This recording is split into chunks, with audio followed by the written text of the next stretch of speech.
Welcome back to Odds with Ends. This is the segment we like to call Pros versus Joes. Let's follow the money. Let's find out where the sharps are putting their money versus the public money so you can figure out where to put your money. All right.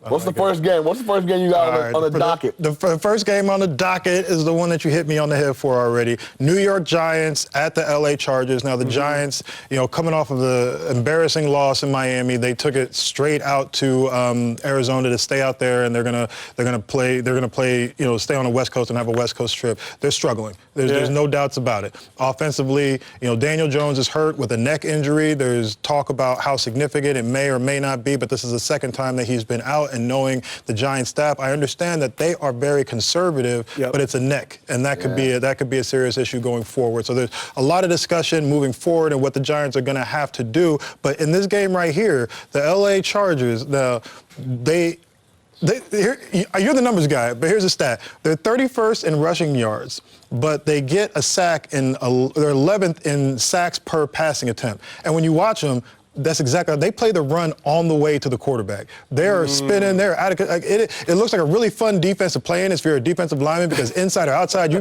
basically have free reign to go. Yeah. The Giants don't have a run game, so that could be a problem. How do you see this one? Yeah, currently -10. I think it's ticked down to -9.5. 56% of the tickets are on the Chargers, 59% of the money, pretty even keel. I'll say this, when I saw that number of 10, when I initially first started doing my homework earlier this week, it jumped off the page. 10 points is a lot of points for a team like the Chargers that plays so many close games. They play so many close games, and I know every game is different, but even last week, they got out to a crazy start against Cincy. They were blowing them out and almost gave it all the way back. Mixon had that big fumble where they scooped and scored on it, and then that ended up breaking it back out. But they were up 20 points, and then all of a sudden it was still tight. So that 10 points jumped off the board. But the money is pretty even. People are on the Chargers, but it's very split. Well, there's another game I want to look at. We got Buffalo and Tampa. Now, I believe I did the math on the combined record of their wins is something like 30 and 43. I'm starting to call the Bills a little bit of a poser. We just talked about whatchamacallit, who didn't have too many quality wins. The Rams. The Rams. Yeah. In the same docket. Now they're going at Tampa. And obviously there's a little bit of slump in the Bills camp. We start talking about Josh Allen MVP early.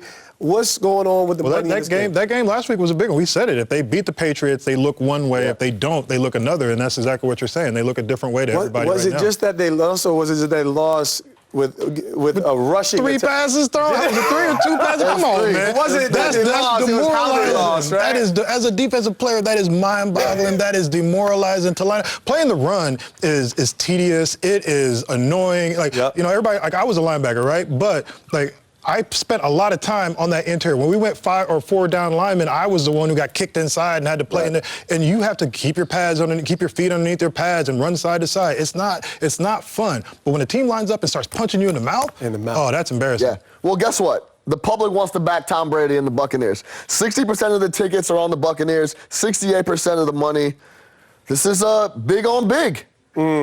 The best pass offense in the league is Tom Brady and the Buccaneers. The best pass defense in the league is in Buffalo. So it's big on big. We'll see who comes out on top. This is a really interesting matchup because, like you said, they got embarrassed. Micah Hyde was in the press conference talking about he was mad at reporters. It was all bad. And we talked about the national TV element. Everyone was watching. It was live.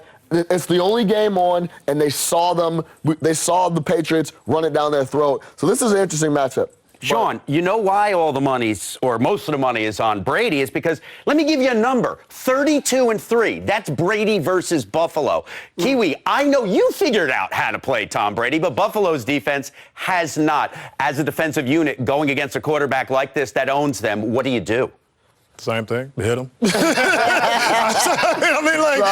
think we complicate football so much. You can have all the X's and O's, and it was said, you can put another man in the box or do this and that. Well, that man in the box has to be able to make the stop. He's got to be able to get to the guy and hit him. Exactly. At the end of the day, there's gap integrity, right? So you have to have a good scheme. You have to come into the week prepared, and the players have to believe in the scheme that's called. So if you're a team like the Jacksonville Jaguars, it doesn't matter how well you draw up the scheme. If the players don't believe in it, it's it's not going to work, right? So there are a lot of things that go into it. But at the end of the day, when you're done studying and everything is ready to go, it's just about getting to that quarterback as fast as you can. But you got to stop the run in order to. You have to earn the right to rush the passer.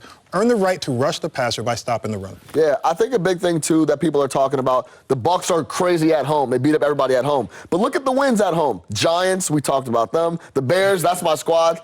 They're terrible. Dolphins and Falcons. So outside of the Cowboys in week 1, those home wins are against nobodies. So I'm interested to see how they show up against Buffalo.